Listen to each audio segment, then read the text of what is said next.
everyone, it is I, Raditz, your favorite Saiyan warrior, and I've returned at last to bring you the reactionary content you crave.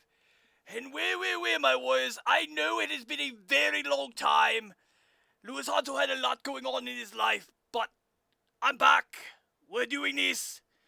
And last time I did a poll about this kind of thing, I asked you which SCP should I observe. And you voted for SCP-049, the Plague Doctor. He escaped the Renaissance Fair, didn't he? Okay, well, either way, this is done by SCP Explained. Links down below as always in my description box, warriors. And with that said, let's get started. I need to see all about this Plague Doctor. Okay. The esteemed Dr. Thomas Morstead entered the cell of the anomaly. He'd been warned and even chastised by his colleagues. But who in the Foundation could tell him what to do? He was the best at what he did. Maybe the greatest in the whole history of the Foundation. As he entered the room, SCP-049 bid him welcome, cordial as always. So polite, in fact, that you'd never guess you were talking to a killer. Dr. Morstead knew the truth of what he was dealing with. But he also believed he could get through to 049. Calm him. Exorcise the devil from him. It was the meeting of two great minds. One of them human, one of them part human, part something that has never been clear. It was to be a battle of wits, and like so many great battles, this one would turn into a massacre. Before we get to that fateful meeting, there are some things you should know about the anomaly known as SCP-049. If you saw him in the street, the first thing you'd think of is plague, because 049 always looked the same. A man dressed in black robes with a plague doctor's mask. But this wasn't a costume that could be taken off. In fact, it wasn't a costume at all. It was him. The robes had grown out of him like an exoskeleton. That horrible mask with the pointed nose wasn't covering his face. It was his face. A kind of shell that had seemingly sprouted from bone. The first reports came during World War II. In a picturesque town in the south of France called Montauban, people had begun going missing. Children disappeared from their beds in the middle of the night and weren't seen again. Adults went to the market and never returned. Local authorities searched high and low. They scoured nearby woods and dragged the rivers, but nothing was found. Because what was happening wasn't criminal. There was no clue they could stumble upon or eyewitness who would break the case. No, this was something else. Something that the townsfolk could never understand. Word spread, and that's when a search and discovery team was sent from the Foundation. It was a cold, dark night in January of 1941 when the team found what they were looking for. They walked through the open door of a small house located not too far from the Grand Chateau de Richelieu to find a masked man sitting next to an open fire. And he wasn't alone. The floor around him looked like it was moving. Upon closer inspection, the team saw that the floor was covered with writhing, grasping bodies. It's patients, as it called them. Bienvenue chez moi, said the thing. Welcome to my home. Those so-called patients crawled towards the team, intent it seemed to cause harm. The hostiles, now known as SCP-049-2s, were deemed dangerous and had to be eliminated. A sight, it seemed, that didn't bother 049 good time to take some notes on this. It just sat there, occasionally looking up from writing notes in a leather-bound book as his patients were gunned down. Once the carnage ended, it simply closed its book, stood up, and allowed itself to be escorted away. And that's the story of how 049 ended up at the facility, becoming a guest of sorts, staying in a standard secure humanoid containment cell, Research Sector 02, Site 19. Isn't that what the few that came into Bright contact is? with 049 remarked that it was a pleasure for them. With its impeccable manners, vast knowledge of medicine and human anatomy, sharp tongue, and stinging wit. They almost became spellbound listening to it, caught in the throes of its charms until, with the simple touch of its hand, it would drain the life from them. That's why SCP-049 was classified as a Euclid.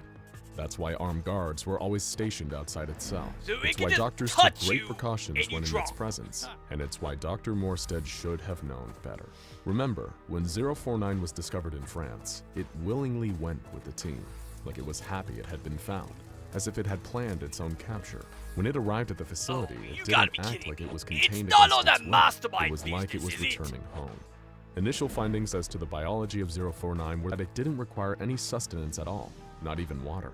It seemed content to be left alone with its notebooks. It did not object when it was asked if it could share some of its notes and gladly handed over its journals. But upon examination, it was discovered that they were written in the language that no linguist or cryptologist has so far been able to translate. Oh, give It's me a apparent chance with that my 049 scouter. derives much It's got a lot of satisfaction from languages seeing embedded in it. so-called I'm pretty sure experts struggle one of over them its can text. figure it out. Unable to read those notes, a long line of doctors visited 049 in its cell, each fascinated by what they beheld. It was learned that it has traveled the globe. It speaks many languages, but prefers to speak what it calls les langues de l'amour, French. It asked for only one thing: warm-blooded animals. The facility agreed to supply 049 with various kinds, including rabbits, cattle, and even an ape on one occasion. Just like with humans, it could kill the animals with a mere touch of its hand, sucking the life right out of them. But that wasn't even the most incredible part. Soon those animals would rise again, as if reanimated by 049. Oh, They we're all would just a become, for full-on all pet intents and cemetery purposes, nonsense, aren't the we? living dead. And they were hostile. After several unfortunate incidents, they were taken from the cell the moment they arose and disposed of in the incinerator. This was not to the liking of 049, who would claim it had cured the animals. For it, the world was sick. It saw plague and pestilence everywhere, and the meaning of its existence was to rid the world of disease. Humans, it said, contained a virus and had to be cleansed. In the first days after arriving at the if you ask facility, the genie, 049 didn't humanity seem to pose a itself threat is to a virus, humans. but then It was again, quite if you friendly, say in it fact. as a virus, It seemed aware of the it's fear same it with caused Dinde its for that staff, matter. and would often go Although out he of its finds way to Dinde make them feel amusing. comfortable and safe. This was a ruse, of course, or a canard, as 049 liked to say. It had no intention to help humans. No, it had come for humans. It wasn't trapped. It had set a trap.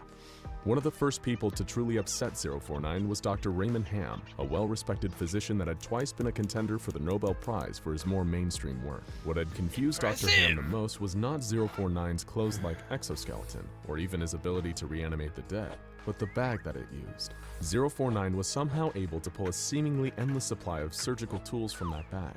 Sometimes it would even pull out objects that were somehow larger than the bag itself. It was as if the bag connected to somewhere else. And that's what Dr. we're on Ham some sort wanted to of talk fantasy about on game that fateful business. day. With 049 on one side of the cell and Dr. Ham on the other, he asked, "How is it that you can produce a great quantity of tools from that bag? I've observed you, and it seems to me that you are doing the impossible." "Dear doctor," replied 049, "the scourge, the great dying, cannot be fought with a handful of toys. My bag is merely the product of my imagination. It gives me what I require. You, dear sir, it seems, are limited by your if you imagination." can imagine it, it Stopped comes for out a of the second or bag. two and stared at Dr. Ham. "I detect you are unwell," it said, in a voice not as amiable as before. "It's just a cold," said the doctor. "Ah, just a cold. If you had seen what I have seen, you would not utter such insulting words." Dr. Ham pulled out some papers from a briefcase and approached 049, holding them close enough so it could read them. "You see," said Dr. Ham, pointing to the results on the paper, "those animals you say you cured, they were not diseased. They were perfectly healthy before they died, and your so-called cure, it turned them into something quite terrible. We found that if they were left alone, they began to eat each other, and then themselves." 049 did not respond, and after So a brief pause cannibalism said then, only, "A good day to you, auto-cannibalism?" doctor. Please close the door on your way out. You should get some rest." Ham refused to go, and instead turned the conversation to this real interest, the bag, demanding that 049 let him see inside of it. "Very well, doctor," 049 said. "In private." 049 began to pull a series of long metal poles out of its bag, followed by a rolled-up curtain that it hung between them, creating a kind of medical tent around Dr. Ham. It seemed to stare for just a moment into the observation camera outside of itself before whipping the curtain shut. Dr. Ham was discovered 3 hours later, crawling around the floor of 049's cell, now another mindless undead. When he was Well, retrieved by security, who saw that 049 didn't even look up from his notebook. Dr. Ham didn't get the incinerator treatment, but he did receive a fatal dose of drugs, a mercy. A removal team was sent to 049's cell, but it had said there was no need for special extraction techniques. It would go willingly, wherever they wanted to go. It was not, it said, an enemy of the people. The Hippocratic Oath forbids me to hurt a Anyway, human you say, being. how about it into said the while walking into the incinerator thing? interrogation center. My only desire is to offer you my services and expertise. The floors and Actually, walls you of know the what? Why don't you interrogation center give room Breeze were a big painted old of hug? bright I'm white. pretty sure the Even the lizard table would was white, definitely enjoy which it. contrasted with 049, a mass of black sitting in the middle of the room. During the interrogation, it refused to admit or even accept that it had killed Dr. Ham. I cured him. I removed the pestilence from his body, it said. It was later asked if it regretted its actions, to which it replied, well, good sir, one always regrets the loss of a colleague for any reason, but I stand by my actions. The pestilence must be abated before it is too late. Every 2 weeks from that point, 049 was given animals. The scientists at the facility observed it time and again, touching the animals, killing them, before producing a saw or a scalpel and opening them up. Organs would be carefully removed with perfect precision. It was astounding to even trained surgeons just how talented 049 was. I require a close relative of yours, said 049 one day to a young doctor, who expressed shock that it was asked for one of the doctor's family members. I mean a great ape, said 049, not your dear aunt. There were several instances of 049 displaying a crude sense of humor. Like he Staff would should almost stay away forget that from the us thing that they were talking to wasn't human, almost. And it was Dr. Thomas Morstead that had supplied the great apes, orangutans in fact, that had been rescued from the rainforests of Borneo, only to be taken to 049's cell. That's Then pretty one messed day up, something man. changed. 049 told Dr. Morstead that its work was done, that it accomplished what it had wanted to do, and could someone remove the cured animal from its cell? I think you'd find that it's quite the work of art. A triumph, 049 said through the intercom. When the removal team entered the cell, they found the orangutan, or what was left of it. It was lying in the corner of the cell. The top of its skull had been removed, leaving its brain exposed. On its face was the expression of relaxation, and from its mouth it issued very soft squeaks, like that of an infant. 049 said, tell Dr. Morstead that its rage mechanism no longer exists. I've removed the amygdala and made some changes to the hypothalamus and limbic system. It is cured and quite harmless. The next day, Dr. Morstead announced that he wanted to visit 049's cell himself, after which he heard a chorus of disapproval from his colleagues, chucked into the nearest all black telling him hole that 049 immediately. was now too dangerous. That thing Dr. creeps Ham me was out. sick, replied Morstead, and 049 has assured us that he would never take another human life. He's never lied to us, and I'm going to take him at his word. It appeared that 049 had created the perfect specimen, so what was next? Dr. Morstead had to know. Everyone is sick, 049 told Dr. Morstead after the two had talked for a couple of minutes. The great pandemic has started. Fear not, doctor. I have a cure. No longer will you humans spread your disease.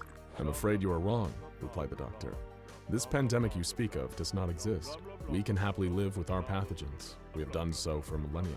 Dr. Morstead became angry that he couldn't get through to 049. I'm afraid you are suffering from paranoia. It is you who need to be cured. You have no idea, said 049, standing up. What are you doing? Shouted Morstead. You promised you wouldn't hurt a human again. I'm not hurting you. I'm healing you. 049 said and leapt across the room in a flash, placing a hand on the doctor's head. Morstead slumped to the ground. They were being watched in the observation room, and this had gone too far. He had to be moved to the containment cells, permanently. Good, Mobile lock him Task up. Force Keep him Epsilon in there. 11 was right on the scene and burst through the door. No imagination, 049 said to himself. Those humans have no imagination at all. He No, began I walking towards imagine the that task they force, who are opened quite done fire with on you. the anomaly, but the bullets bounced off its black coat and mask. Of course they did! SCP-049 calmly touched each of the members of the task force, one by one, draining the life from them. The last one standing stopped firing and attempted to run, but again 049 leapt across the room, black cape billowing out behind him, and gently touched the man, causing him to drop Lying to around the with floor. black robes. 049 What are you, a stepped Sith over the Lord? bodies of the fallen team and walked out of the containment cell. The full details of what happened next are available only to the O5 Council, what are sometimes called the Overseers. The redacted report that is available reads, Standard Secure Humanoid Containment Cell, Research Sector 02, Site 19, Subject, SCP-049. Date of breach, redacted. Euclid-class SCP-049 breached cell and subsequently gained access to adjoining rooms and nearby buildings. Breach lasted approximately 3 days and 5 hours. 3 Total days? casualties, redacted, with redacted number of survivors requiring incineration therapy. Course of action. Department of Science Incineration Alchemy therapy? Division suggested injecting anti-transmogrify disinfectant into Class D former prisoners who were transported to site and allowed them to come into contact with SCP-049. SCP failed to reanimate injected prisoners and cure them. SCP-049 acknowledged this failure and surrendered to Mobile Task Force Alpha-1. SCP-049 then requested to be contained. Present containment under responsibility of Redacted, Redacted. Present location of SCP-049, Redacted. End of report. Okay then.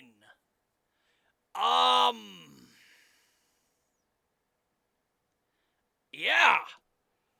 So we got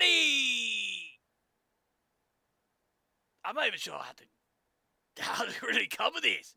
Some sort of Renaissance fair Dr. Frankenstein who can literally just tap you on the shoulder and drop you, and he jumps around like a Sith Lord. Pretty sure Palpatine would like a word with him. Forget Skywalker, you should get this guy. However, frankly speaking, I want nothing to do with this guy. I want nowhere near this guy. And frankly, I want him chucked into the nearest event horizon. However, it's time to wrap this video up. And if you enjoyed this reactionary content and my growing horror at what this creature is, then please leave a like, comment down below what you'd like to see next, and if you have yet to, I implore you to subscribe. That bell notification icon next to it needs to be blasted with your Burial Devil Sunday as well. That way you are alerted when content becomes available to you. And on that note, my warriors, it is good to be back, and I hope I can stay back. That way, more content can be just given to you on the regular. But that said, warriors, I'll catch you next time. Later!